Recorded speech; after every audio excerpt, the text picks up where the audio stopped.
I think Libra is going to beat Bitcoin for the medium of exchange. Interesting. For the short term. Right. If Libra launches. Huge if. I mean, I think they're going to do it. They've got 2 billion users, and I would bet against Facebook. I mean, I would bet against any other altcoin against Facebook.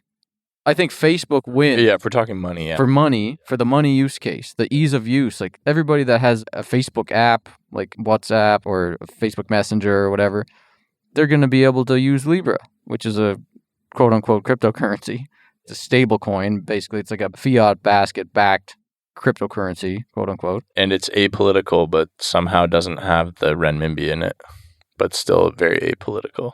No political statements whatsoever. Just excludes one of the largest economies in the entire world. So. Well, the Chinese currency never even got added to this SDR basket until like 4 years ago. Yeah. I don't know why they did that, but I think it's probably because of human rights and China's like manipulation of their currency. China manipulates their currency more than most other G8 currencies. Yep. And also, Facebook probably left it out because Facebook's banned in China. Yeah, they won't let Facebook be in China. Yeah. Did they say why they left out? I'm not aware of any specific statements where Facebook said that, but it's just like, this is an apolitical organization. We are including large currencies that are very liquid. And it's like, dude, you left out China. Well, China's not really liquid. The yuan isn't really liquid, the renminbi. It's capital controls. You can't take it outside of China, right? You have to exchange it at the central bank. I don't know the exact mechanics on how that works. It's very restricted. Yeah. I know that it's restricted, yeah. And I've been watching some Real Vision videos. Have you been watching the Hong Kong ones? The Kyle Bass one? China, Hong Kong, the Chinese billionaire, like... Miles Kwok. Yeah, Miles Kwok. I feel like you saw that because I posted it. Maybe. I think you sent me down that rabbit hole. He basically is saying that there's 2 economies in China, the official reported currency stats and then their internal currency stats. And the thought on China is that they've been actually like spending and printing more money than they've been reporting, like massively more, enough to fund all these mega cities they're building and stuff. Yeah, the ghosts. The ghost town, the ghost cities. And since they've spent so much money, of course they're going to have great economic growth, but now their economy is like Swiss cheese. It's even worse than the US and all these other ones that have been doing quantitative easing and printing trillions and trillions of dollars because these guys have been printing in secret twice as much as the US has been printing to fund growth and construction and military and everything. A really good book to read on that is James Ricker's Currency Wars. Everybody should read that book. Listen to it on Audible. It's an awesome book. It really like teaches you how these countries interact with each other in terms of their exchange rates and the currency wars that they're fighting with each other. And like the Chinese have been fighting this currency war with the US for decades now, pegging their currency to the US dollar and continually devaluing it while printing more internally. Very complicated, but I would say that's why Facebook's not putting the Chinese yuan in the basket. It's possible. But anyways, Roger Ver with Bitcoin Cash, he's not going to compete with Zuckerberg. You know? Man. Haven't you seen how fast he bought his groceries in Slovenia? I just don't think him or nobody really is going to be able to compete on the money use case, Dash or any of these coins that are trying to be money versus Facebook. If Facebook launches that thing, and I think that's going to help Bitcoin. I think it's going to be that now all these billions of people are now going to be aware of Bitcoin. Once they realize what a cryptocurrency is, they're going to be like, I'd like to get one that's really a cryptocurrency and to learn about Bitcoin. I don't think people will give a shit about that. I think what people will give a shit about is number go up. Yeah, and you don't get number go up with Libra. You don't get number go up. Once they like start realizing what Libra is, they're going to be like, what is a cryptocurrency? They're going to Google it. They're going to be drawn to Bitcoin and they're going to see like, oh, this one can go up in value. This is also an investment. Like I can also make money with this. This is a store of value potentially. Unless you invested in December 2017. Unless you invested in the 2 months or whatever where you'd be down right now. But yeah, for me, like the most important meme in Bitcoin is number go up. Because I think most people, as we were talking about before, like a lot of people don't really care to think for themselves and kind of they'll just take whatever is fed to them and they'll say, oh yeah, okay, sure, that's fine, that works. And because of that, it's not going to make people go from system A, that I call it fiat currency that gets inflated, printed as much as people want, to system B, which is like that hard money Bitcoin world. People aren't going to go from system A to system B because it's more decentralized or because there's less control. People will move from system A to system B because number go up. when you're sitting in your bank account and numbers stay the same or number go down, and then you look at the alternative where number go up sometimes, then you're going to go, why the fuck am I in system A? I want to go to system B where number Who's this user you're talking about? I'm talking about anybody, like any regular person Yeah. who sees system A, which they've been in their whole lives. They're not going to go to system B because the tech is better or it's more efficient. Right. Or because it's decentralized and there's no central control. They're not going to be buying Nano. No, people aren't going to be doing that. They're going to go to Bitcoin because number go up. And that to me is why it's the most important meme, because that's what brings the most people in. But then there's also, that's the majority of people in the world. But then there's the majority of wealth in the world, which is the 36 million millionaires in the world that don't think like that. And they're not necessarily just wanting number go up. They want a hedge, and they want to have real estate and art and offshore banking, and like they want to diversify their wealth. They don't want their money all to be confiscated by their corrupt government. So they're looking at ways to get their money out of the country that they're in. They don't want to be unfairly taxed. So they're looking for ways to generate returns outside of their fiat currency.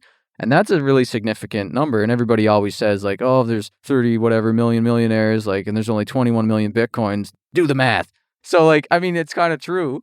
That is a really huge amount of money, and it's a smaller number of people, but they have more economic impact. Yep. The rest of us, they maybe don't even need the number to go up like everybody else wants it to. They just don't want it to go down. They need number can't get taken. Yeah, and that's when you look at like what other cryptocurrencies have most number can't get taken as than Bitcoin. There's not many. Are we? Is this going to be the next presentation that blows up on crypto Twitter? Memes. The new meme is number can't get taken. That was a good one. Yeah, that's good. I got to write that down. We were talking about earlier. Let's just go through a couple of them. For all these top 20 altcoins, like what's the value of Tron in a world, or Huobi token or Chainlink or Ethereum Classic? Like these are all top 20 coins. What is the value of that for even XRP? Hey now. You're a rock star. Don't diss XRP. So like what could happen to make those things valuable aside from securities, aside from them being like company shares? Do you think that the world would mass adopt Ripple coins as money over Libra? Over Libra? No, I don't think so. Or USD coin? Like you said, what if the government decides to make a coin? I think that is a bigger threat.